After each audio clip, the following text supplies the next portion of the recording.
What's up, everybody? Welcome back to the Dollars and Dumbbells podcast. I'm your host, Justin Green, certified financial planner. And today I want to bring you a quick little solo episode where I talk to you about essential cash flow tips that you've never heard of. All right, let's hit the disclaimers real quick and hop into the episode. Justin Green is the founder of Assist FP, a financial planning firm, and Be a Wealthy Coach LLC, an outsourced CFO service. All opinions expressed in this episode are mine solely and not reflective of Assist FP or Be a Wealthy Coach. As always, this podcast is not advice and it is for educational and entertainment purposes only. Always consult with your own financial, tax, and or legal advisor before making any decisions. All right, so solopreneurs, online coaches, creators, entrepreneurs, this is the guide to managing your cash flow that you have never heard of. So we're going to dive into 3 essential tips that you've probably never heard of that will make your financial life just a little less chaotic, right? Because let's face it, running a business solo can feel like juggling while riding a unicycle on a tightrope. The very first tip is smaller plates. And let me explain what that means. And I actually learned this concept from Profit First by Mike Michalowicz, but in a little bit of a different context. It's essentially taking Parkinson's law and applying it to your finances. This is why it's really, really important for online entrepreneurs, solopreneurs, coaches, etc.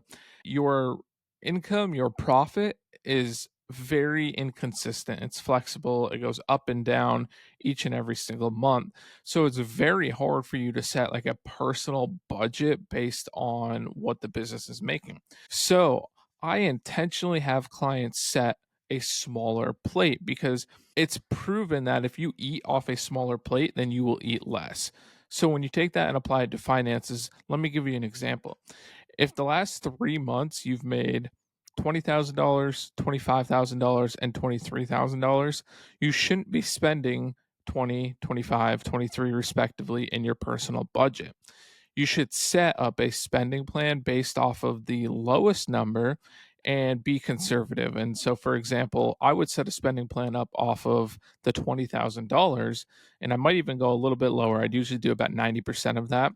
And the reason is that, yeah, you had a couple more up months, but you could have a couple down months. And every 90 days, I like to re-examine this. So if you do that, and then the next 90 days, you're 25, 27, 28, sweet, we can bump that spending plan up to 25 at 90%.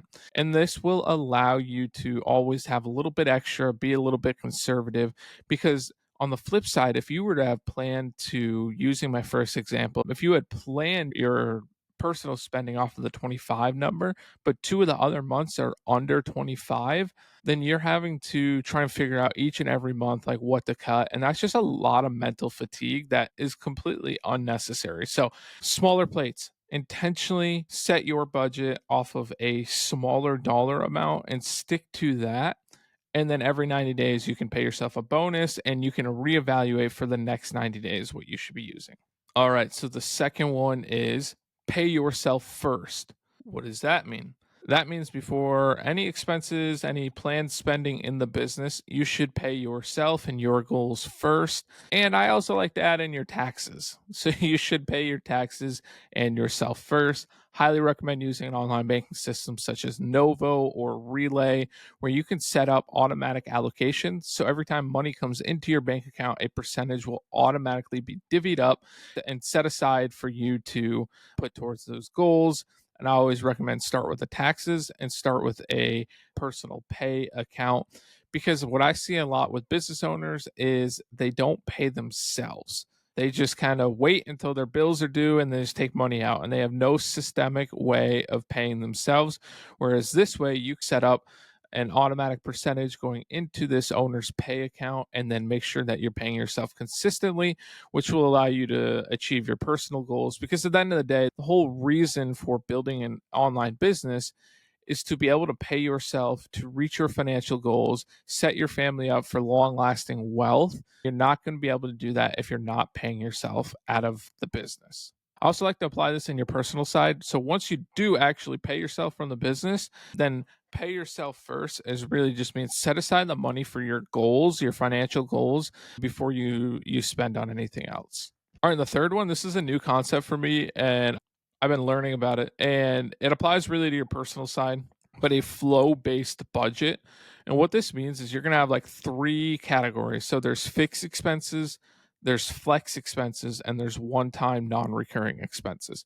So the fixed expenses is basically any expense that's going to happen on a monthly basis. It doesn't have to be the same amount. So for example, your electricity bill, it's gonna happen every month, but it's gonna go up and down a little bit. Anything that is a fixed expense and you know it's going to be getting spent no matter what, there's no decision making process, that's going to be in one category. The second category is flex. This is basically anytime you're having to swipe a card or make an active decision to purchase something. So this could be groceries, which in the traditional sense of budgeting, a lot of people will put into fixed expenses because you know it's going to happen every month, but it's a little bit different. But the flow based spending is considering how it's being spent, right? So this is an active decision where you have to swipe your card, you have to buy the groceries. So you can really determine how much you're spending. You can buy a little bit less, a little bit more, but at the end of the day, you have to swipe your card. So coffee, eating out, Target, Amazon, anything you're having to swipe your card, those are flex expenses. And what you want to do is you want to use one single credit card for you and your spouse if you're married, and all the flex expenses go on this one account. No other expenses are added on in here. And then the third category is one-time expenses. A lot of people, they break their budget because they don't consider the impact of the one-time insurance premium that's coming up, the holiday spending, all those big one-time expenses that you just don't really think about, but they seem to always come up every month. So if you kind of list out those annual expenses, divide by 12, you have a portion that you're automatically setting aside. So for example, let's say your annual expenses is $12,000 you've estimated in one-time expenses. Each and every month, you'll put $1,000 into a bank account solely specified for those one-time expenses. So that way you're always adding to it. And so it's not catching you off guard. You're not having to hitting up your emergency fund when these expenses hit because they're not an emergency, they're planned. And to go back to the fixed expenses, that should also be its own separate bank account or credit card separate from the flex expenses. And what this allows you to do is you can very easily, very simply just set this up by listing out all your fixed expenses, your one time expenses, and then you don't even have to list out your flex expenses. You just know whatever's left you can spend, right? So you can take those numbers. Let me give you an example here. We'll piggyback off the previous example. So if you're doing $1,000 a month into one time expenses, and then you have, let's say, $10,000 worth of fixed expenses, so that's $11,000, and you're bringing in $20,000 in income, that flex means you now have $9,000 remaining. If you divide that up to weekly divided by 4, then you're going to have a little over $2,000 a week to spend, and then you're going to pay that credit card off every single week. Because I find that a lot of clients, a month is just too long for them. It's so easy for them to rack up the credit card, etc., and then they kind of get themselves into a little bit of hole. This way, you're checking in weekly. You have time to pivot and adjust throughout the month, and you have a very specific number where it's like, okay, over the next 7 days, I can't spend over $2,200.